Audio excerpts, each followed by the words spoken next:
সুনামগঞ্জের শাল্লায় রাতের আঁধারে ফসল রক্ষা বাঁধ কেটে দিয়েছে দুর্বৃত্তরা। রোববার দুপুরে বিষয়টি নিশ্চিত করেন শাল্লা উপজেলা নির্বাহী কর্মকর্তা পিয়াস চন্দ্র দাস।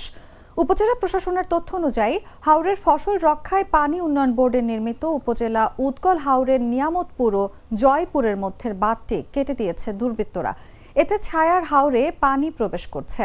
তবে ইতোমধ্যে উপজেলা প্রশাসন বাঁধটি পরিদর্শন করে ভাঙা অংশ মেরামতের চেষ্টা চালিয়ে যাচ্ছে।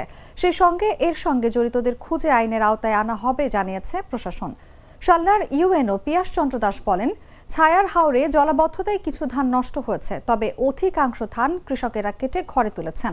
পাশাপাশি ভাঙা বাঁধটি মেরামতের চেষ্টা চালিয়ে যাওয়া হচ্ছে।